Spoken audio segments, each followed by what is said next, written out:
To the India International Center, led by the President himself, Bloomsbury, the entire team of Bloomsbury here, and decidedly my co-workers of Prayas, and all the friends here who have come. It's a grand occasion, it seems. To be precise and clear, I decided to carry a note today. I don't carry generally. For me, however, this event looks like a family get-together. All of you. Each one is known to me. With my wife Rekha sitting here, Ratna who just came on the dais. Many family members and co-workers being present who supported me, who tolerated me, families at least, and stood by me. Thank you very much. The police fraternity in big number, led by my first boss, Mr. D.R. Kakkar, sitting here. He was the first boss, sir. You came later, sir? Kaushan sir. He was the first boss. Mr. Kakkar is here, who worked with me for 34 years and beyond till date. My Prayas family and connected organization with whom I have worked for more than 34 years again. 20 years being common, 1988 to 2008. I was looking after Prayas and I was in police also. Thousands of brothers and sisters in uniform and other thousands of them co-workers in the voluntary sector who work together with me. I extend my heartfelt gratitude to all of you. Thank you once again. Thanks to Umang, Dilip and Soni Sangwan. I know Soni has come all the way from Chandigarh with her husband, General Sandeep Singhal. General Sandeep Singh. Thank you Soni once again for all the support. Was able to convert my decades of old police diaries. I mean, the diaries were as old as 30 years, and the pages had turned yellow, most of them. They were becoming very brittle before these two volumes came. And for these volumes, I especially thank Praveen, my friend Kunal and Nitin from Bloomsbury. I thank Mr. Rajiv Gandhi, the Managing Director, and Mr. Kishan Chopra, who came and spoke about us, who published the first volume, Khaki in Dust Storm. This did well despite being released during the peak of COVID pandemic. And now the second volume, Police Diaries, Khaki on Broken Wings, for you to read, about which I shall speak very briefly later. On the dais again, we have got the eminent panelists, but for them, they're very special to me because of my very, very special memories with them, deep connections and intense relationships. Shatrughan Bhai, back home from Kadamkuha, Bihar, Patna, where I knew him as my senior in the college again. He remained president of Prayas and remained attached to Prayas for a long time. Shyam Sharan, Mr. Shyam Sharan was Rekha's uncle, my wife here, and my senior in Patna University, who inspired me and hundreds of his junior students like me on account of his being the most brilliant alumni of Patna University. And he continues to be a model civil service till date, which is very relevant for this entire activities today. Mr. Pavan Verma, Pavan Bhai to me, who wrote a book way back in 2001, if you recall, Pawan Bhai. And that book was called People Like Us, in which he described me 22 years back as a police officer and as a social worker together. He found in me the two types of persona, then incompatible police and Prayas. It was very difficult to combine the two, the social worker's job and the police job in those times. And that became my life's mission. I continue to believe that life can't be compartmentalized. That's the philosophy I go by today. It has to be a seamless affair. Whether as a police officer or a social worker or a family man or a professional. Thanks to Pavan for discovering me and my work so many years ago. Thank Pavan once again. My brother and friend Salman Khurshid, sitting here. I have known you since he started his practice. One doesn't know how many years back. Salman bhai, how many years back? And met him in the Supreme Court frequently, along with two other very noted lawyers subsequently, Gopal Subramaniam and our friend late Amod K. Much more than Salman's eminence as a lawyer and a hugely intellectual national level politician, all of us in Prayas know him better as the foster father of a little girl child beggar, whom he visits frequently, mostly unannounced. That's a special man that he is. I started my police career as an SP and as Deputy Commissioner of Police in 1978. As DCP sir, as ASP with Mr. R. Kakkar in Pondicherry. Then Mr. Kaushal, now with us here, was my extremely benign boss, and I practically closed my active phase of police, Delhi police, then supervised by Mr. D.N. Singh, who is also sitting here, who was my boss, while 3 out of 4 landmark cases took place, now being described in this book, which is being released. He was my boss when 3 out of 4 very important cases that we are going to discuss today. Mr. D.N. Singh will himself speak about his experience of the landmark Jessica Lal case, BMW Sanjeev Nanda case, and the notorious Ramesh Sharma's cases, which he supervised. Sanjay is here, Sanjay Kundu. Sanjay Kundu, DGP Himachal Pradesh, is in the audience. He was supposed to be here, for some reason he's there. Among the senior most police leaders in the country, he is one of the most competent and brilliant professionals I have come across in my career, and much later. Sanjay has come all the way from Shimla for his program. Later, I think, Sanjay, you will intervene and say something. Briefly share your thoughts, because you read very carefully the earlier book, Khaki and Dust Storm, and you have read this book also, I know, Khaki on Broken Wheels. The present volume, friends, in the series of police diaries, which I am very thankful to Bloomsbury who published this, is my personal and professional account. Mostly based on my diaries, which I kept writing for decades. My personal account, and most of it has really come from the investigations which proved something which was presented in the court of law, and that became part and parcel of the court proceedings. Most of it, majority of it, Mr. Krishan Chopra has very carefully gone through it and found that they are authentic, absolutely authentic. Not a word in the book is fictional. Everything absolutely factual. But what happens to facts, what happened to truth, we'll talk about that later.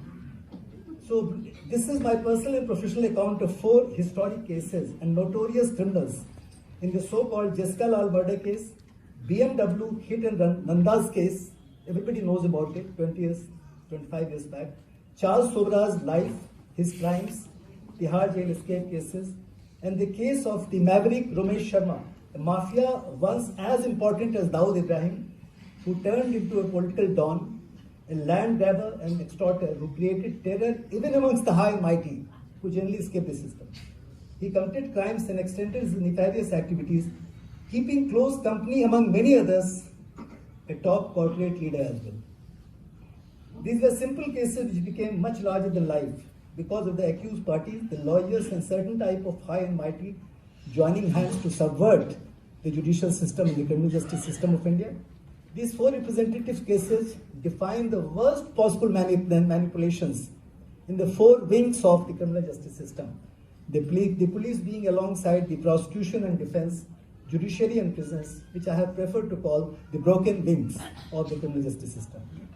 Some of these cases can be used to analyze the deeper layers of the system, discover the loopholes which often get misused, defeating the entire purpose of justice system. The erudite and thoughtful Chief Justice of India, Justice Chandrachud, you must be hearing him and seeing him very often on the TV and the media. Recently he said something very, very unusual. He said, he declared that the laws of India don't lead to justice.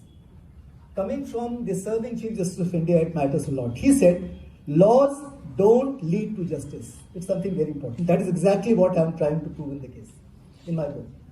I have further added that without truth being the guiding star, both in the process and outcome, and justice being the goal and the end result, the criminal justice system becomes a mockery, if not a farce.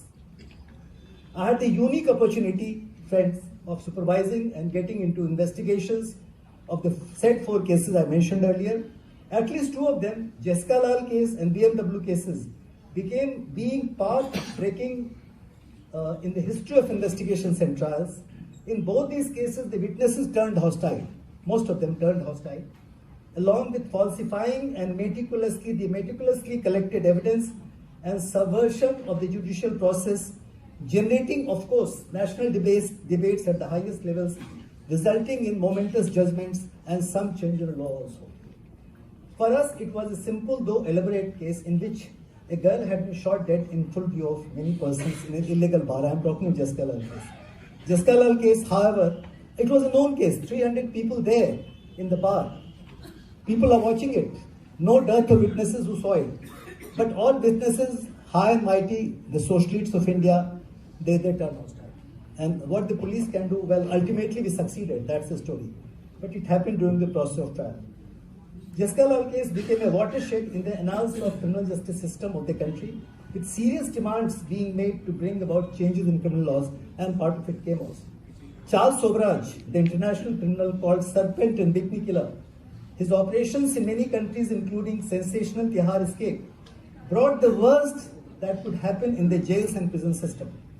The story of Ramesh Sharma was primarily political and property deals combined with the mafia to play around at will with the investigations process until the long arms of the law took charge of him.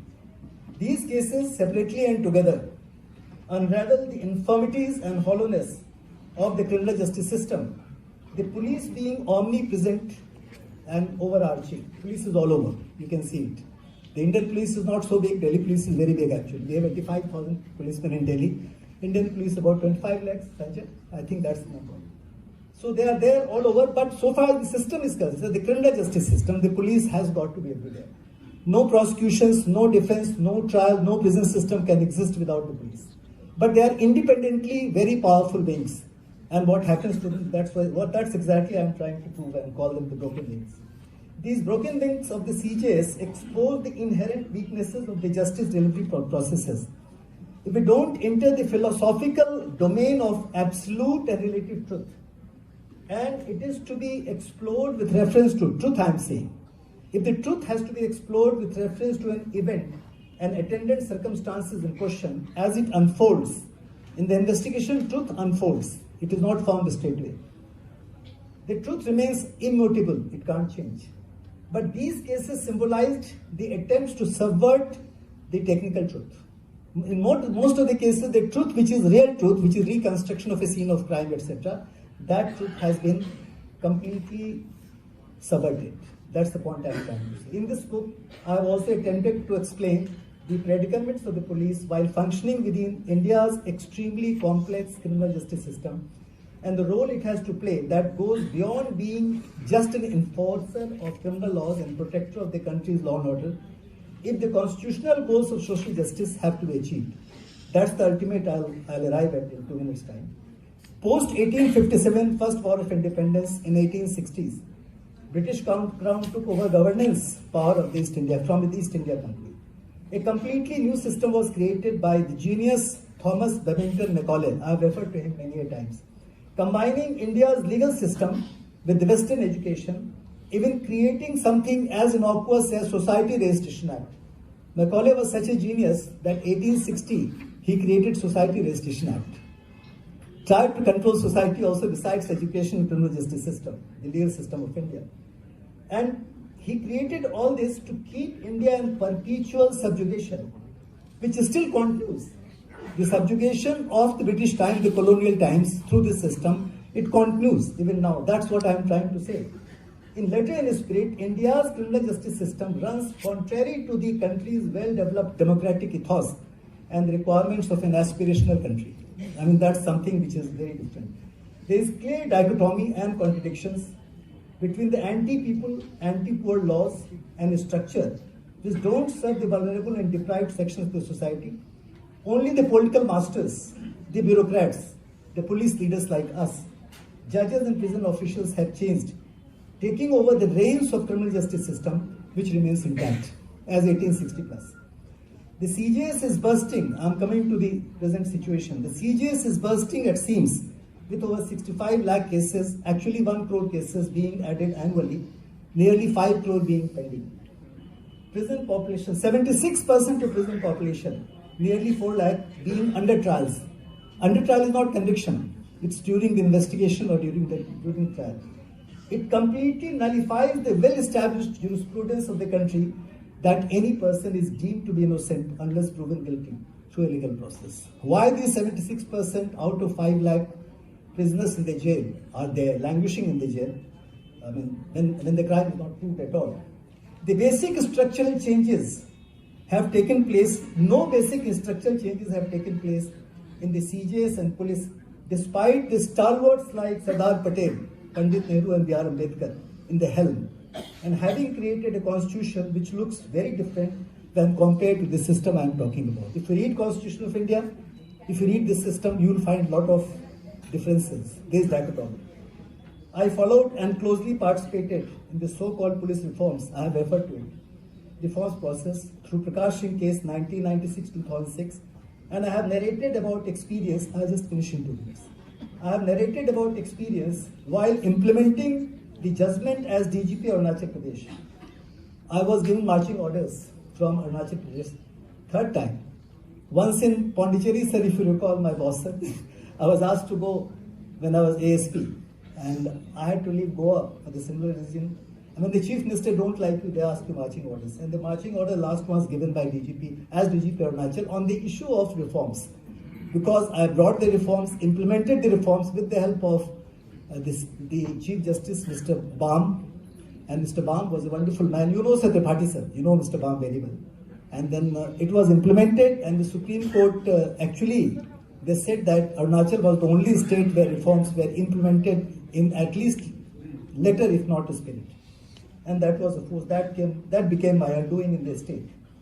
Briefly, in my opinion, in my considered opinion today, despite the reforms being proposed by Supreme Court, security commissions, police establishment board, grievances committees, separation of crime and law and order, and fixed tenures are at best cosmetic in nature. These reforms are not likely to bring about the change. The cases discussed in the book prove beyond doubt that the basic laws of CJS defeat the implementation of these legislations which are made according to Constitution. The basic laws and the structure of the police that operate within the judicial system and administrative structure of the country appear to be outdated and archaic, 1860 vintage, as against the highly aspirational social legislations resounding the constitutional mandates, serving the children, women, disabled, elderly, poor and deprived, besides environment, education, health and livelihood. The point I am trying to make, that there is a big gap. They are in 2 different directions. The Constitution of India, the social legislations, and the criminal justice system as it was created post 1857. Recently I had some discussions. I am concluding. We have to follow, what's the way out? What exactly we do in this kind of situation? We have to follow the Constitution of India as our dream document. By every passing day, Indian Constitution is becoming important. Salman Bhai will speak more about it. It has become the wish list. And besides that, it has become an enabler of legal framework for much needed equity, justice and socio-economic transformation. We can see it can germinate from the Constitution of India. It can germinate from the present circumstances. A new system. Being the base, preamble and articles of the Indian Constitution, I believe, being the basic and abiding document for all our systems within our functional, albeit chaotic, democracy. I finished my book there, in the preamble part of it. Recently, I was having discussions with some of my friends in the voluntary sector. One of them, Bhuvan Ribu from Kailash Vidyarthi Foundation, might be here. 3 things we discussed and we thought, which is something new. There is a need for a criminal justice code in the country. And that code could be combining the procedural, evidentiary, penal and socio-economic laws so that they have the same spirit. It could be on the lines where the Constitution of India accepts it, in the same spirit. Number 2, umpteen number of public interest litigation and social interest legislations are in place. They are not being implemented. I am a party to several social legislations, Juvenile Justice Act, Child Labour Act, Domestic Violence Act. I have been party to the drafting of these laws. And the implementations are very poor, not for the reason that people don't want implementation, but for the reason that the structure is such, the basic structure is such that implementation is not possible. We either dismantle or completely change the justice delivery system of India and also bring about basic change in the governance structure at the level of the district where everything happens. What the judges, the district level judges, the district magistrates and the SPs, they do at the district level, the functionaries who are there to operate, whether they are able to satisfy people, whether they are able to give justice, is anybody's guess. Needless to mention, friends, in the end, we can't achieve our cherished goals in India at 75. Challenging India without changing the archaic, colonial, retrograde criminal justice and legal systems of the country. So broadly, friends, This is what I'm trying to speak and say about the book. These 4 cases are interesting, but perhaps far more interesting and far more important are the issues which come up from there. 34 years in police, sir, exactly 34 years in voluntary sector. I am not yet torn apart. I am there intact. Thank you.